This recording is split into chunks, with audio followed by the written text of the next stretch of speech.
আসসালামু আলাইকুম। আমার চ্যানেলের পক্ষ থেকে সবাইকে স্বাগত জানিয়ে আজকের ভিডিও শুরু করলাম।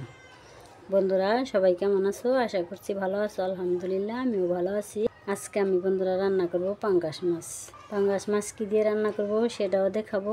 এখানে আমি বড় একটা পাঙ্গাস মাছ, এই যে লেজটাও আমি নিছি, পরিষ্কার করে ধুয়ে নিছি মাছটা। আর এই যে চামড়া সুন্দর করে বড় পাতা দিয়ে ধুইলে পরিষ্কার করে নিছি। বন্ধুরা বুঝতেই পারছো, ভাড়াটিয়া বাসা, রান্নাঘরে তো সবাই একসাথে রান্না করি। এই জন্য আমি ঘরে থেকেই সব কিছু রেডি করে নিই, রান্নাঘরে যাই শুধু রান্নাটা করে নিয়ে আসি। এই মাছটা আমি মশলা দিয়ে মাখিয়ে নিব। এই যে বন্ধুরা, এখানে আমি লবণ, হলুদ, মরিচ, ধনিয়া, জিরে সব গুঁড়া এখানে নিয়ে নিছি। এই মশলাগুলো দিয়েই আমি এই পাঙ্গাস মাছটা রান্না করব। এখানে বন্ধুরা আদা বাটা, রসুন বাটা আর কাঁচামরিচ, পেঁয়াজ। আর বন্ধুরা পাঙ্গাস মাছ দিয়ে এই যে পেঁপে দিয়ে রান্না করব। এই যে পেঁপেটা কিন্তু আমি কেটে একটু হালকা ভাপ দিয়ে নিছি। ভাপ দিয়ে না নিলে একটু তিতা লাগতে পারে, তাই আমি হালকা ভাপ দিয়ে নিছি। এই যে দেখো বন্ধুরা, আমি অনেক মোটা মোটা করে পেঁপেটা কেটে নিছি। বন্ধুরা এখন আমি মাছটায় মশলা দিয়ে দিব। এই যে হলুদ গুঁড়ো দিয়ে দিলাম, মরিচের গুঁড়ো দিয়ে দিলাম আর লবণ দিয়ে দিলাম। এখন আমি মাছটা সুন্দর করে মাখিয়ে নিব। এই যে বন্ধুরা, এই মশলা থেকে আমি কিছু কিছু মশলা মাছে দিয়ে দিলাম আর বাকিগুলো রেখে দিলাম পেঁপেতে দেওয়ার। এখন আমি মাছটা ভালো করে মাখিয়ে নেই। আমি এইভাবে মাখিয়ে মাছের গায়ে মশলাটা সুন্দর করে লাগিয়ে দিব। এই যে মাছটা ভালো করে এই যে সুন্দর করে মাখিয়ে নিলাম। এখন আমি রান্নাঘরে যাব। চলো বন্ধুরা রান্নাঘরে যাই। মাছটা আমি সুন্দর করে ভাইজা নিব। আজকে পাঙ্গাস মাছ আমি ভাইজা রান্না করব। চলো বন্ধুরা তাহলে রান্নাঘরে চলে যাই। রান্নাঘরে যাই, রান্নার সময় আবার দেখা হবে। আর আমার ভিডিওটা একটু ভালো লাগলে একটা লাইক করে দিও। এই যে বন্ধুরা চলাই কড়াই বসিয়ে দিছি। এখন আমি মাছটা ভেজে নেব, তার জন্য তেল দিয়ে দিলাম। এখন আমি মাছগুলো দিয়ে দেব।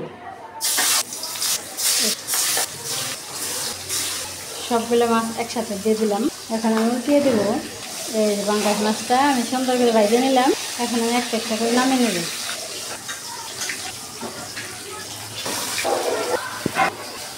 এখন তেল দিয়ে দিলাম, রসুন বাটা দিলাম, আদা বাটা দিলাম। এখন আমি আদা রসুন তেলের মধ্যে একটু সুন্দর করে ভেজে নেব, তাহলে আর আদা রসুনের কাঁচা গন্ধটা থাকবে না। একটু ভেজে নিলাম। এখন একটু পানি দিয়ে দেবো। এই যে এখানে যে মশলাগুলো রেখেছি এগুলো সব দিয়ে দেবো। এখন কাঁচামরিচ দিয়ে দেবো। এখন আমি মশলা অনেক সুন্দর করে কষিয়ে নেব। এই যে অনেক সুন্দর করে কষিয়ে নিলাম, তেল বেশি গেছে। এখন আমি পেঁপেগুলো দিয়ে দেবো। এখন আমি পেঁপেটা সুন্দর করে কষিয়ে নেব। পেঁপে দিয়ে পাঙ্গাস মাছ, সেই জন্য পাঙ্গাস মাছটা আমি বাইরে দিলাম, কারণ পেঁপের মধ্যে যে কোনো মাছ মাংস তাড়াতাড়ি গলে যায়। এই যে পেঁপেটা আমি সব মশলা দিয়ে অনেক সুন্দর করে কষিয়ে নিলাম।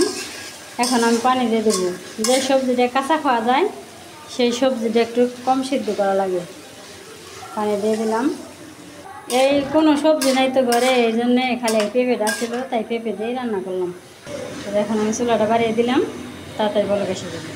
এই যে সবজিটা বলক এসে গেছে। এখন আমি মাছগুলো দিয়ে দেবো।